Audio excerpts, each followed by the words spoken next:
డబ్బు నిన్ను కొనగలదు, కానీ సమయం నీ జీవితాన్ని మార్చగలదు సరిగ్గా ఉపయోగించుకుంటే.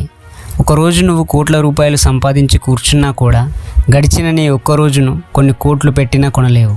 వేళ్ల మధ్యలో జారిపోతున్న ఇసుకలా మన జీవితం కూడా జారిపోతుంది.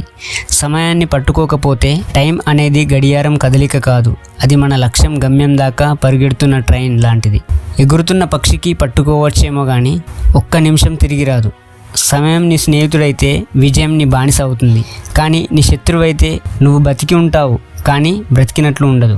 టైంకి విలువ మరియు గౌరవించకపోతే అది నిన్నే కష్టాల పాలు చేస్తుంది. ఒక్క సెకండ్ ఆలస్యమైతే ఓ పరీక్ష విఫలమయ్యే ఛాన్స్ ఉంది. ఒక్క గంట వేస్ట్ అయితే అలాగే ఇంకో గంట, ఇలా గంటల నుండి రోజులు టైం వేస్ట్ చేసే అలవాటు అయిపోతుంది. నువ్వు టైంను వాడుకోకపోతే టైం నిన్ను వాడుకుంటుంది. నీ కలల్ని తినేస్తుంది, నీ విజయాన్ని వంచిస్తుంది.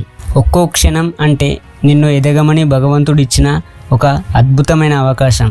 అది నీతో మాట్లాడుతుంది, నన్ను వదలకు లేకపోతే నువ్వే వదిలిపోతావు అని. టైం ప్లాన్ చేయకపోతే ఏమవుతుందంటే ఇంకా టైం ఉంది అన్న బురదలో ఎంతోమంది మునిగిపోయారు, ఇంకా మునిగిపోతూనే ఉన్నారు. చేసే పనిని ఫోకస్గా చేసేవాడు విజేత అవుతాడు. చేయాల్సింది చాలా ఉంది అని అయోమయంలో ఉన్నవాడు ఓటమి రుచి చూస్తాడు. పని అనేది పర్వతం కాదు.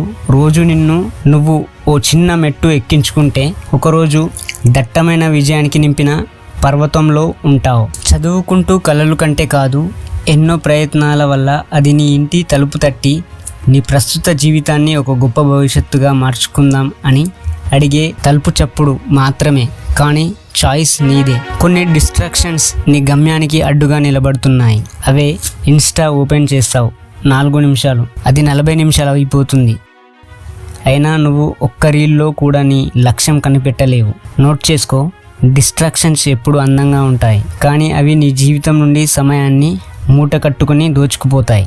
తల్లి 9 నెలలు మోసి కూడా ఇంకా టైం ఉందని అలాగే ఉంటే ఆ తల్లికి ప్రాణాపాయం మరియు కడుపులో ఉన్న బిడ్డకు కూడా ప్రమాదమే. అందుకే టైంని ఆ సమయంలోనే వాడుకోవాలి, లేకపోతే ప్రమాదమే. టైంని ఎలా మేనేజ్ చేయాలంటే ప్రతిరోజు ఉదయం లేవగానే నిర్ణయించుకోవాలి, ఈరోజు ఎవరి కలల కోసం కాదు నా కలల కోసం పని చేస్తా అని.